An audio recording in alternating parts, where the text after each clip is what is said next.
Good afternoon. I'm William Vincent, and for the next few moments, I'd like to borrow your attention if I could and speak to you on the subject of eye contact and how it differs between the Western culture and the Eastern culture.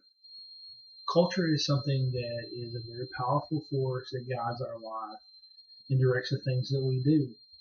It's something that we pretty much take for granted, we don't really think about, but it's kind of a nonverbal form of communication by which people in a society use to communicate with each other, and it kind of keeps everybody on the same page. Maggie Pazian says in an article in Examiner that since cultural norms guide behavior, people from different countries may communicate differently.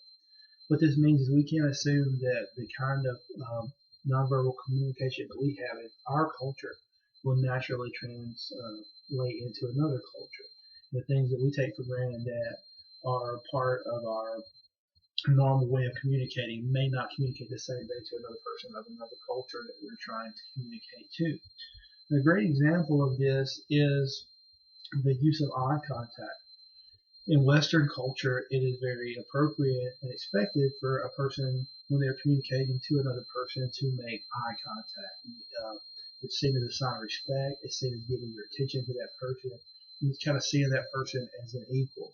And so when I'm talking to you, I'm expecting you to make eye contact with me. And if I see that eye contact, that tells me you respect me. It tells me we're having a connection and a communication.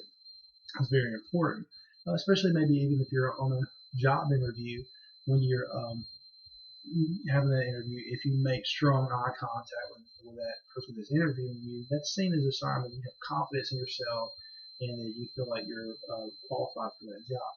So that's taken as a cultural norm in the West. But in the Asian cultures, um, the opposite almost can be the truth. Direct eye contact in Asian culture can be seen as a sign of disrespect, and it can be seen as a sign of arrogance or to show disrespect to an elder or superior. Lolly Wolf says in a magazine about money, in an article entitled "How to Make Eye Contact," extended eye contact can be taken as an affront or challenge to authority in Asian cultures. So, if I'm dealing with a superior or maybe an elder, or someone who's older than me, or somebody I work for, employer in the Asian culture, if I make strong direct eye contact with that person, it's seen as a sign of disrespect, and it's seen as an affront or even a challenge to that person. So whereas in Western culture, that may be seen as a sign of confidence, respect, it's seen in the total opposite way in the Asian culture. And so we'd have to be very careful when communicating between those two cultures that especially someone from a Western culture trying to communicate to someone from an Asian culture, they're very careful to realize what your communication is saying and communicate in a way that communicates what you intend to communicate, that which is respect versus disrespect. Lonnie Wolf goes on to say in that very same article, the rule of thumb in Asian cultures is to be careful about the eye contact you make with anyone that could be seen as a social superior. In the Asian culture, the hierarchy of age and maybe an employer versus an employee or manager, different levels of manager, very, very well defined. It's a very intricate part of their culture. So their language and their social cultural language speaks to that. And so you wouldn't want to make very strong eye contact with someone that would be seen as a social superior to you in that culture. It would be insulting to that person and something that you would not want to do.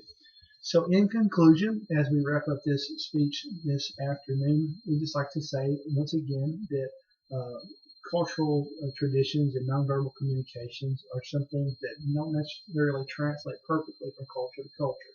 And we really need to be aware as we communicate with these cultures and we communicate across cultures how our nonverbal language speaks to the person that we're talking to. So thank you for listening and appreciate your time. You guys have a great day.